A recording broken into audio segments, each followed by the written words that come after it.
കേരളത്തിലെ എയ്ഡഡ് മേഖലയിൽ കുറേ വർഷങ്ങളായിട്ടുള്ള ഒരു നീറുന്ന പ്രശ്നമാണ് ആയിരക്കണക്കിന് അധ്യാപകർ ശരിയായ ശമ്പളമില്ലാതെയും നിയമനമില്ലാതെയും പഠിപ്പിക്കാനായിട്ട് നിർബന്ധിതരാകുന്നു എന്നുള്ളത്. അതിന് കാരണം ഭിന്നശേഷി സംവരണം നടപ്പിലാക്കണമെന്ന സുപ്രീം കോടതി ഉത്തരവായിരുന്നു. അതിനുശേഷം ഭിന്നശേഷി സംവരണം നടപ്പിലാക്കാനായിട്ട് തയ്യാറായി എല്ലാ മാനേജ്മെൻറ്റുകളും തന്നെ സത്യവാങ്മൂലം എഴുതി കൊടുക്കുകയും ഗവൺമെൻറ് ആ രീതിയിൽ കുറേ നിയമനങ്ങളെല്ലാം നടത്തുകയും ചെയ്തു. അപ്പോൾ നിയമനം നടത്തേണ്ടത് ഗവൺമെൻറ്റാണ്. നമ്മളതിന് വഴിയൊരുക്കിയിട്ടിട്ടുണ്ട്. പക്ഷേ നിയമനം നടക്കുന്നില്ല. കാരണം അവർക്ക് ആവശ്യത്തിന് ഉദ്യോഗാർത്ഥികളെ കിട്ടുന്നില്ലായിരിക്കാം എന്നാണ് ഞങ്ങൾ കരുതുന്നത്. അതുകൊണ്ട് ഈ 4% പോസ്റ്റുകളിലേക്ക് വയ്ക്കാനായിട്ട് ആളെ കിട്ടുന്നില്ല. അതിൻ്റെ പേരിൽ സുപ്രീം കോടതിയുടെ പഴയ ഒരു ഉത്തരവിൻ്റെ പേരിൽ ഈ നിയമനങ്ങൾ പൂർത്തിയാക്കാതെ മറ്റു നിയമനങ്ങൾ അംഗീകരിക്കാൻ പാടില്ല എന്ന ആദ്യത്തെ ആ ഉത്തരവിൻ്റെ പേരിൽ ആയിരക്കണക്കിന് അധ്യാപകരുടെ നിയമനങ്ങൾ അംഗീകരിക്കാതെ വെച്ചുകൊണ്ടിരിക്കുകയാണ്. ഇത് വളരെ വേദനാജനകമായ കാര്യമാണ്. കാരണം ഈ നിയമനം കിട്ടിയ അധ്യാപകരുടെ ജീവിത സാഹചര്യങ്ങളും ഒക്കെ വളരെയേറെ സങ്കടകരമാണ്. അങ്ങനെ ഇരിക്കുകയാണ്. പക്ഷെ അപ്പോഴും ഞങ്ങൾ സംസ്ഥാന ഗവൺമെൻറ്റിൻ്റെതായ നിയമങ്ങൾ ഉണ്ടാക്കാമെന്നുള്ള ഒരു പഴുത് സുപ്രീം കോടതി അന്നും തന്നിട്ടുണ്ടായിരുന്നു. അതിൻ്റെ അടിസ്ഥാനത്തിൽ ഞങ്ങൾ നിരന്തരമായിട്ട് സംസ്ഥാന ഗവൺമെൻറ്റുമായിട്ട് സംസാരിച്ചു കൊണ്ടിരുന്നു. അവരുമായിട്ടുള്ള ഒരു സംഭാഷണത്തിലായിരുന്നു. ആ സംഭാഷണത്തിൻ്റെ പാത അത് ഫലപ്രദമാകും എന്ന് പ്രതീക്ഷിച്ച് തന്നെയാണ് ഞങ്ങൾ ഇരുന്നത്. അതേസമയം NSS മാനേജ്മെൻറ്റ് വളരെ കൃത്യമായിട്ട് അവർ സുപ്രീം കോടതിയെ സമീപിച്ചു. സുപ്രീം കോടതി അവർക്ക് അനുകൂലമായ ഒരു വിധി നൽകി. അതായത് ഭിന്നശേഷി നിയമനങ്ങൾക്കുള്ള പോസ്റ്റുകൾ ഒഴിച്ചിട്ടുകൊണ്ട് മറ്റ് നിയമനങ്ങളെല്ലാം അംഗീകരിക്കാനായിട്ട് സുപ്രീം കോടതി വിധി പുറപ്പെടുവിച്ചു. സമാന സ്വഭാവമുള്ള മറ്റ് കേസുകളിലും ഇതേ വിധി തന്നെ നടപ്പിലാക്കാവുന്നതാണെന്ന് സുപ്രീം കോടതി പറയുകയും ചെയ്തു. അതിൻ്റെ അടിസ്ഥാനത്തിൽ ഇവിടെ ക്രൈസ്തവ മാനേജ്മെൻറ്റുകൾ കേരള ഹൈക്കോടതിയെ സമീപിച്ചു. കേരള ഹൈക്കോടതിയും വിധിച്ചു. അതേ സുപ്രീം കോടതി, കാരണം സുപ്രീം കോടതി ഇന്ത്യ മഹാരാജ്യത്തിന് മുഴുവൻ വേണ്ടിയിട്ടാണല്ലോ ഒരു വിധി നൽകുക. ഏതായാലും അത് ഈ ക്രൈസ്തവ മാനേജ്മെൻറ്റുകളിലെയും അതുപോലെ സമാന സ്വഭാവമുള്ള മാനേജ്മെൻറ്റുകളിലെയും നിയമനങ്ങൾ അംഗീകരിക്കാനായിട്ട് ഉപയോഗിക്കാവുന്നതാണെന്നുള്ള രീതിയിൽ അവരും വിധിച്ചു. അപ്പം ഞങ്ങൾ വളരെ പ്രതീക്ഷയോടുകൂടി കാത്തിരിക്കുകയായിരുന്നു.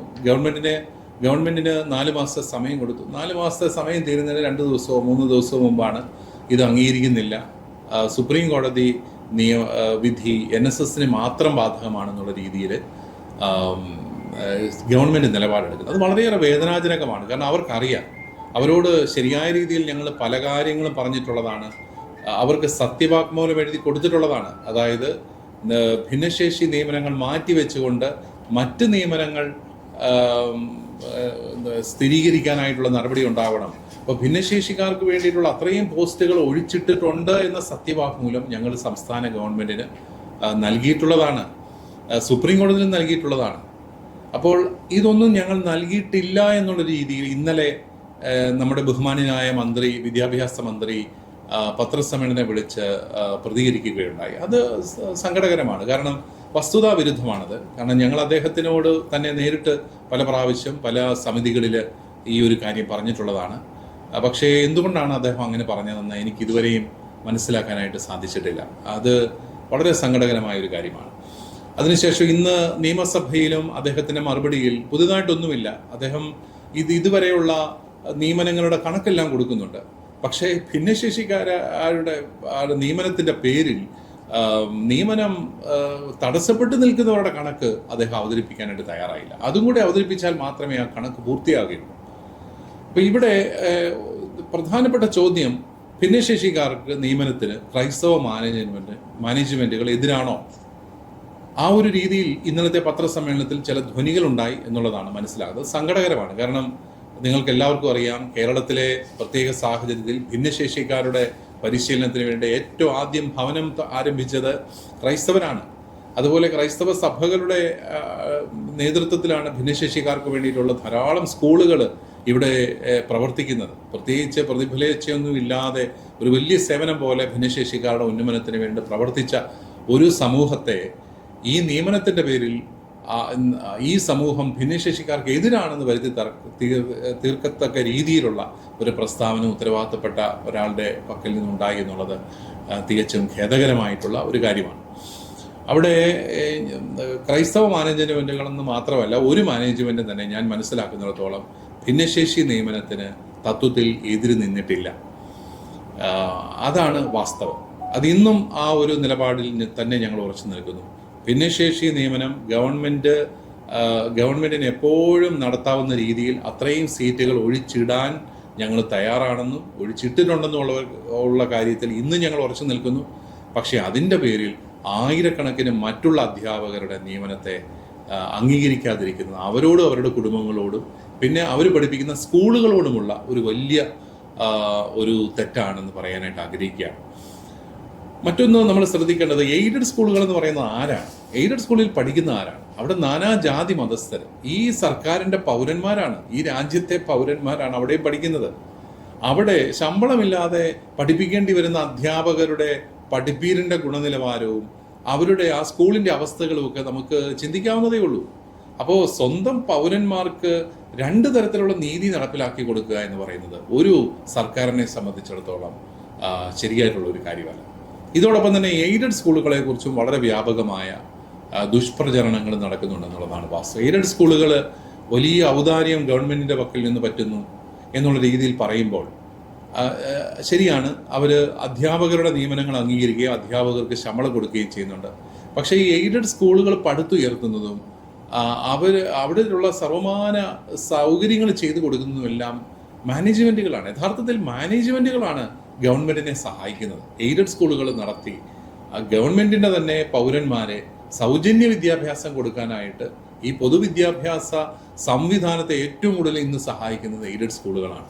കേരളത്തിൽ കൂടുതലും എയ്ഡഡ് സ്കൂളുകൾ ആയതിൻ്റെ ചരിത്രം ആർക്കും വേണമെങ്കിലും പഠിക്കാവുന്നതേ ഉള്ളൂ. എയ്ഡഡ് മാനേജ്മെൻറ്റുകൾ എന്തെങ്കിലും തരത്തിലുള്ള ഒരു കുഴപ്പം കാണിച്ച് മേടിച്ചെടുത്തവയല്ലല്ലോ സ്കൂളുകളൊന്നും. ആവശ്യമായ ഇടങ്ങളിൽ ഗവൺമെൻറ്റിന് വേണ്ടത്ര സ്കൂളുകൾ സ്ഥാപിക്കാൻ സാധിക്കാഞ്ഞപ്പോൾ കുറേ നമ്മുടെ ഏജൻസികൾ ആ മേഖലകളിലേക്ക് വരികയായിരുന്നു. ക്രൈസ്തവ സഭയൊക്കെ നൂറ്റാണ്ടുകളായിട്ട് ഈ മേഖലയിൽ സ്കൂളുകൾ സ്ഥാപിച്ചിട്ടുണ്ടായിരുന്നു. അത് ഒരു ഘട്ടം മുതൽ എയ്ഡഡ് സംവിധാനത്തിന് കീഴിലായി എന്നുള്ളതാണ് വാസ്തവം.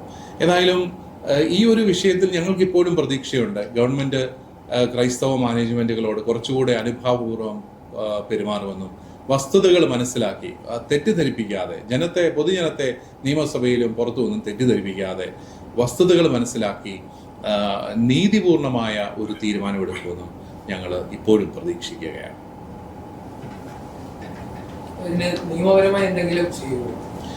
നിയമപരമായിട്ട് നമ്മൾ മന്ത്രി ആവർത്തിച്ച് പറയുന്നത് സുപ്രീം കോടതിയിൽ പോകണം, നിങ്ങളും സുപ്രീം കോടതിയിൽ പൊയ്ക്കോ എന്നുള്ളതാണ്. തീർച്ചയായിട്ടും മന്ത്രി തന്നെ വഴി പറഞ്ഞു തന്ന സ്ഥിതിക്ക് ഞങ്ങൾക്ക് പോകാതിരിക്കാനായിട്ട് സാധിക്കുകയല്ലോ.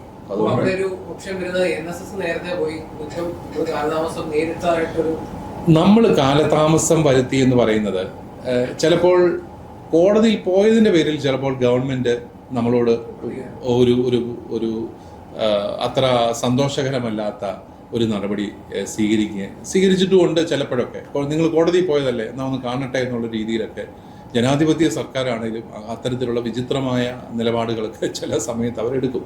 അതുകൊണ്ട് ഗവൺമെൻറ്റിനോട് സഹകരിച്ചു പോകാം. സംഭാഷണത്തിൻ്റെ മാർഗമാണ് ക്രൈസ്തവ മാനേജ്മെൻറ്റുകൾ സ്വീകരിച്ചത്. എത്രയോ പ്രാവശ്യം മുഖ്യമന്ത്രിയുമായിട്ടും മന്ത്രിമാരുമായിട്ടും അതുപോലെ രാഷ്ട്രീയ നേതാക്കളുമായിട്ടും എല്ലാം സംഭാഷണങ്ങൾ നടത്തി ഞങ്ങൾ സംസാരിച്ചിട്ടുണ്ട്. ഒരു വിഷയത്തില് ഈ ആനുകൂല്യം കിട്ടുമ്പോഴത്തേക്ക് എന്തുകൊണ്ട് നമുക്കതിനുള്ള ഒരു എന്തായാലും മറുപടി പറയാനുള്ള എന്തായിരിക്കും? അത് ഞങ്ങൾക്കത് മനസ്സിലാകുന്നില്ല. കാരണം NSSന് കൊടുത്ത വിധിയിൽ തന്നെ പറഞ്ഞിട്ടുണ്ട്, സമാന സ്വഭാവമുള്ള കേസുകൾ, സമാന സ്വഭാവമുള്ള മാനേജ്മെൻറ്റുകൾക്ക് ഈ വിധി ബാധകമാണ് എന്ന് പറഞ്ഞിട്ടുണ്ട്. അത് തന്നെ കേരള ഹൈക്കോടതിയും ആവർത്തിച്ച് പറഞ്ഞു. എന്നിട്ട് കേരള ഹൈക്കോടതി സർക്കാരിനോട് ആവശ്യപ്പെട്ടു ഇവരുടെ നിയമനങ്ങളും സ്ഥിരപ്പെടുത്തി കൊടുക്കാൻ. പക്ഷെ 4 മാസം കഴിഞ്ഞപ്പം ആ നിയമം വ്യാഖ്യാനിച്ച് ഒരു ലൂപ്പ് ഹോൾ കണ്ടെത്തി അത് NSSന് മാത്രമാണ് ലഭിച്ചത് എന്നുള്ള രീതിയിലേക്ക് ഗവൺമെന്റ് എത്തിയെന്നാണ് ഞാൻ മനസ്സിലാക്കുന്നത്. കോടതി അലക്ഷ്യമാകില്ല എന്ന് അഡ്വക്കേറ്റ് ജനറൽ ഉപദേശിച്ചെന്നാണ്. അതായത് നടപ്പിലാക്കിയില്ലെങ്കിലാണ് കോടതിയെ ലക്ഷ്യമാകുന്നത്. അത് പക്ഷേ പിന്നെ കോടതിയിൽ പോയാൽ ഉണ്ടാകുന്ന കാലതാമസവും കൂടി പരിഗണിച്ചാണ് ഗവൺമെന്റുമായിട്ടുള്ള ഒരു സംഭാഷണത്തിലൂടെ ഇത് പരിഹരിക്കാം എന്നുള്ള പ്രതീക്ഷയുണ്ടായിരുന്നു. ക്രൈസ്തവ മാനേജ്മെന്റുകളിൽ തന്നെ ഒരു 17,000 എങ്കിലും വരും. ക്രൈസ്തവ മാനേജ്മെന്റുകളിലെ മാത്രം. നമ്മുടെ ഈ അതിരൂപതയിൽ 400-ലധികം ഉണ്ട്. അത് ഈ ഭിന്നശേഷി മൂലം തടസ്സപ്പെട്ടത്. ഇന്ന് മന്ത്രി അല്ല അംഗീകാരം കൊടുത്ത ഏതെങ്കിലും തടസ്സങ്ങൾ വരുത്തിയോ എന്നൊക്കെ ചോദിക്കുന്നുണ്ട്. നമുക്ക് ചെറിയ ചെറിയ നൂലാമാലകളുടെ വഴി ധാരാളം നിയമനങ്ങൾ തടസ്സപ്പെട്ട് കിടക്കുന്നുണ്ട്. ഇത് കൂടാതെ പിന്നെ ഇന്നലെ മന്ത്രി പറഞ്ഞത് ഹെഡ് ഓഫ് ദി സ്കൂളുകൾ പ്രഥമാധ്യാപകർ ഇത് പാസ്സാക്കാൻ താമസിപ്പിക്കുന്നു. അത് ഒരു ക്രൈസ്തവ മാനേജ്മെൻറ്റും അങ്ങനെ ചെയ്യുമെന്ന് കരുതുന്നില്ല. പ്രഥമാധ്യാപകർ അപ്പോൾ തന്നെ ഫോർവേഡ് ചെയ്യുന്നത് പാസ്സാക്കാൻ താമസം വരുത്തുന്നത് ഉദ്യോഗസ്ഥരാണ്. അതും മന്ത്രി ഒരു തെറ്റിദ്ധാരണ മൂലം പറഞ്ഞത് നമ്മളാണ് തടസ്സപ്പെടുത്തുന്നത്. ഉദ്യോഗസ്ഥരാണ് അതിന് തടസ്സം നിൽക്കുന്നത്. സംസ്ഥാന ടീച്ചേഴ്സ് ഗിൽഡിന് വേണ്ടി ഒരു സമരം ചെയ്തായിരുന്നു. സഭ പൊതുവിലായിട്ട് തിരുവനന്തപുരത്ത് ടീച്ചേഴ്സ് ഗിൽഡ് സഭയുടെ നേതൃത്വത്തിലുള്ള പ്രസ്ഥാനമാണ്. തിരുവനന്തപുരത്ത് ആയിരക്കണക്കിന് 10,000-ഓളം പേര് അധ്യാപകർ കഴിഞ്ഞ ദിവസം അവർ സമരത്തിന് എത്തിയിരുന്നു. പക്ഷേ ആ സമരങ്ങളെ മാനിക്കുന്ന ഒരു മനോഭാവം ഇപ്പൊ ഈ കോടതിയിൽ പോകാൻ പറയുന്നത് നമുക്കുള്ള ഒരു സംശയം, കോടതിയിൽ പോയാൽ പിറ്റേ ദിവസം തൊട്ട് പറയും കോടതിയുടെ പരിഗണനയിലാണ്, ഞങ്ങൾക്കൊന്നും ചെയ്യാൻ പറ്റിയില്ല എന്ന് പറഞ്ഞ് അവർക്ക് അത് നീട്ടിക്കൊണ്ട് പോകാം. അപ്പൊ കോടതിയുടെ വിധി വരാൻ സുപ്രീം കോടതി സ്വാഭാവികമായും സമയമെടുക്കും.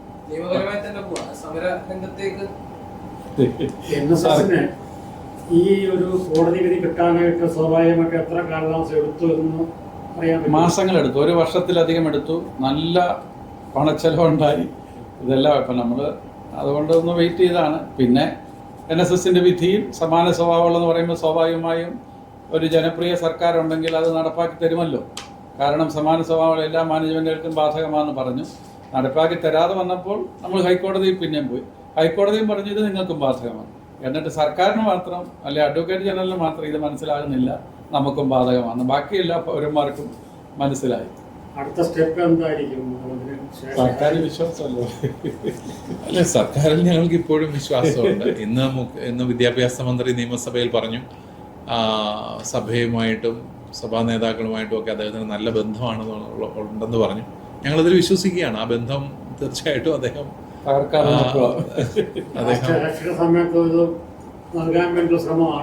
അറിയത്തില്ല. അത് എല്ലാവർക്കും മനസ്സിലാകല്ലേ. ഇവർക്ക് ആത്മാർത്ഥത എന്ന് മാത്രം ഉണ്ടെന്ന് ഇലക്ഷന്റെ തലേ മാസം തരുന്നതും എപ്പോൾ വേണമെങ്കിലും തരായിരുന്നു. ഇതുവരെ തരാതെ നീട്ടിക്കൊണ്ടു പോകുന്നത് ഈ ആത്മാർത്ഥത നമ്മൾ സംശയിക്കുമല്ലോ. അപ്പൊ ഇനി നീട്ടുമ്പം അതെന്തിനാണെന്ന് നമുക്ക് മനസ്സിലാകുന്നില്ല. പിന്നെ